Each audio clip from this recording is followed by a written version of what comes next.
नमस्कार दोस्तों। वो लोकतंत्र का कत्ल करें, वो संविधान का कत्ल करें, वो नागरिक अधिकारों का कत्ल करें और हम बोले भी नहीं, हम उसके लिए आवाज भी ना बने, तो फिर हम क्या करेंगे? जी हां, यही कहा प्रियंका गांधी ने और उन्होंने कहा कि हमने क्या गलत कहा है। हम यही तो कह रहे हैं, लेकिन आप सच नहीं दिखाएंगे, आप सच बोलेंगे नहीं। आप कहेंगे विपक्ष हंगामा कर रहा है, विपक्ष ऐसा कर रहा है, विपक्ष सदन नहीं चलने दे रहा है, विपक्ष तो विपक्ष और करेगा क्या? विपक्ष ने सदन नहीं रोका है। विपक्ष कह रहा है सदन में इस पर चर्चा करो। विपक्ष कह रहा है कि चर्चा करो, पहलगाम में जो मरे उनको किसने मारा, कहां से मारा, कैसे मारा, उनमें क्या हुआ, चर्चा करो। विपक्ष कह रहा है चर्चा करो कि जो आप स्पेशल इंटेंसिव रिव्यू कर रहे हो, यानी SIR जो कर रहे हो बिहार में, वो पूरी तरीके से लोकतंत्र की हत्या है। आप नागरिकता प्रमाणित करने का काम कर रहे हो, जो आपका अधिकार नहीं है। और आप वह दस्तावेज जो आप खुद सुप्रीम कोर्ट में कहते हो कि यह पहचान के दस्तावेज, उन्हीं को आप पहचान के रूप में स्वीकार भी नहीं कर रहे हो, तो आप करना क्या चाहते? वास्तव में आप नागरिकता का अधिकार छीनने की कोशिश कर रहे हो। आप व्यक्ति को अवैध घोषित करने की कोशिश कर रहे हो और आप उसके जीवन से खेल रहे हो। यही वजह थी कि आज राहुल गांधी के नेतृत्व में, चाहे राज्यसभा हो चाहे लोकसभा हो, दोनों के सांसदों ने अपने अपने सदन में मांग की कि पहले चर्चा होनी चाहिए SIR पे, पहलगाम पे और मणिपुर पे, जम्मू कश्मीर पे चर्चा होनी चाहिए, हर उस विषय पे जिस पर यह देश प्रभावित है। चर्चा होनी चाहिए इस देश में जैसे बेटियां असुरक्षित हो रही हैं और भारतीय जनता पार्टी से जुड़े लोग उनके साथ रेप कर रहे हैं, दूसरी घटनाएं कर रहे हैं। तो जब इसकी मांग को लेकर के सांसद सवाल उठाते हैं और सदन से मांग, जो अध्यक्ष से मांग करते हैं, पीठ से मांग करते हैं, तो पीठ भाग जाती है, पीठ डर जाती है। तो इसको लेके शायद बड़ा अच्छा कहा कन्हैया कुमार ने कि भगोड़ागिरी इनकी पुरानी आदत है। बचपन में स्कूल छोड़ के भाग गए, जवानी में पत्नी छोड़ के भाग गए, बुढ़ापे में देश छोड़ के भाग जाते हैं। ये संस्कार इन्होंने अपनी संस्था से सीखे, जो आजादी का आंदोलन छोड़कर भाग गए। जी हां, आजादी का आंदोलन छोड़कर भागने वाले वह संघी, वह भाजपाई, वह नरेंद्र मोदी आज जवाब क्यों नहीं दे रहे? तमाम पत्रकार, अब पहले अजीत अंजुम, फिर उसके बाद में दूसरे और पत्रकार भी आ गए, उन्हें भी हिम्मत आई और वो लगातार खुलासा कर रहे हैं कि किस तरीके से मनमानी तरीके से BLO खुद ही लोगों के फॉर्म भर रहा है, खुद ही अपलोड कर रहा है, खुद ही इस तरह से खेल चल रहा है। और सुप्रीम कोर्ट को चुनाव आयोग कहता है हमने अब लगभग सभी कर लिए हैं, 2.25% से 5.25% लोग ही सिर्फ बचे हैं, वो भी हम 25 तारीख तक कर लेंगे। आप सोचिए, वो कहता है कि राशन कार्ड, आधार कार्ड और जो भी है वोटर ID, ये सब जो है व्यक्ति की पहचान नहीं है, ये सामान्य पहचान है। हमें नागरिकता का चाहिए, तो नागरिकता तो आपको चेक करने का अधिकार ही नहीं। आप हैं कौन? आपको यह राइट ही नहीं है। आप याद करिए 1951-52 का जब देश का संविधान बनने के बाद पहला चुनाव हो रहा था, तो लोगों को यही था कि बस जाइए वहां पर अपना नाम लिखवा दीजिए, पर्ची पे अपना डिटेल लिखवा दीजिए, एक छोटी सी पर्ची पर, ये फला नाम, फला पिता का नाम, फला पता और उम्र, काम खत्म। उसके बाद में यह काम सरकार का है। लेकिन यहां क्या हो रहा है, यहां सरकार आपका नाम न जुड़े इसके लिए लगी हुई है, सदन न चले इसके लिए लगी हुई है। तो सदन का ही यदि आता है जिक्र कि यदि पहलगाम पर चर्चा की मांग कर रहा है, या SIR पर मांग कर रहा है, या जम्मू कश्मीर पर मांग कर रहा है, या मणिपुर पर मांग कर रहा है, या बेटियों की और सबकी, देश के लोगों की सुरक्षा पर मांग कर रहा है विपक्ष, तो क्यों नहीं बात होनी चाहिए। तब हमें याद आता है पंडित जवाहरलाल नेहरू। और पंडित जवाहरलाल नेहरू जब प्रधानमंत्री थे तो सबसे पहले हमें यह सोचना पड़ेगा कि महात्मा गांधी ने उन्हें क्यों कहा था कि उन्हीं के हाथ में देश सबसे ज्यादा सुरक्षित है। क्योंकि वह लोकतंत्र के प्रहरी थे, वो संविधान के प्रहरी थे, संविधान निर्माण करने के का जो प्रारूप बना उसके लिए गाइडलाइन देने वाले व्यक्ति थे। तो वह नेहरू इसीलिए पहले प्रधानमंत्री बने। और उन्होंने जब संसद के भीतर तमाम चर्चाएं होती थी तो किसी चर्चा में किसी को रोका नहीं जाता था, चर्चाएं लगातार चलती थी। उनका लोकतंत्र के प्रति अटूट विश्वास था।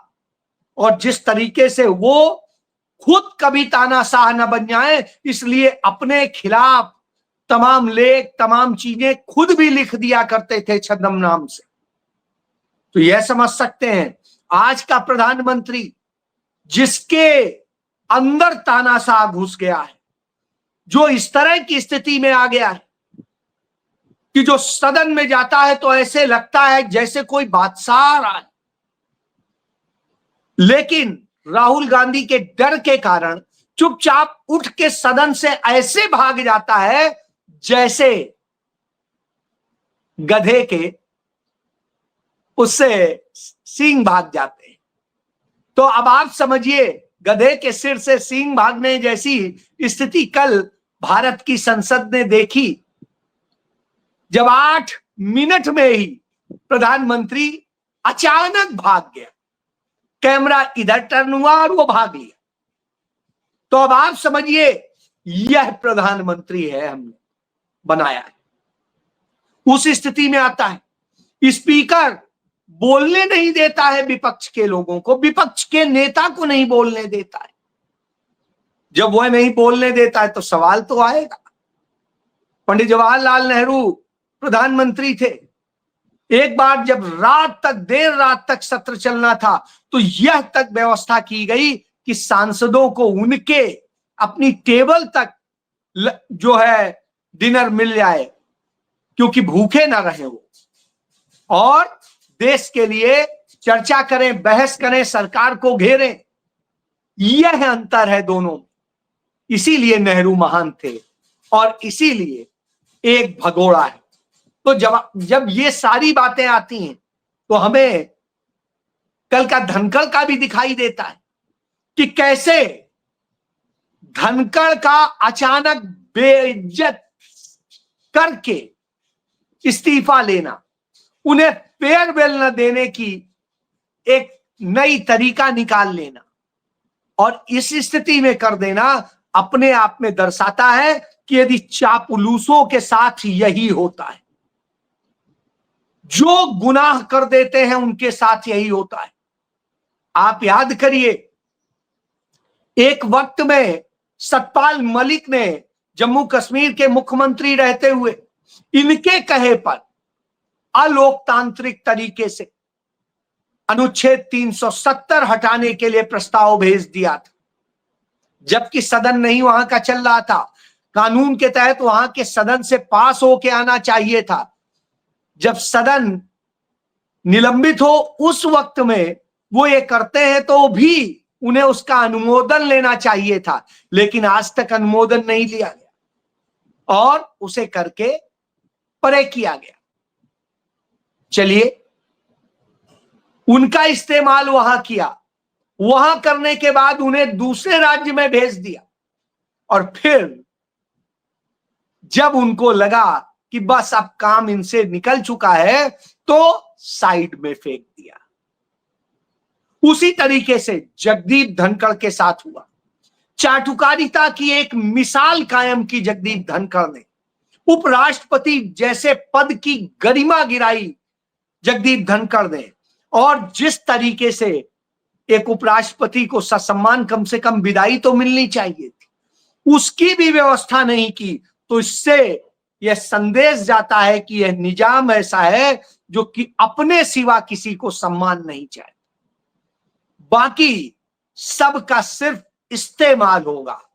वैसे ही जिसके बारे में मैं बोलना नहीं चाहता, यूज एंड थ्रो।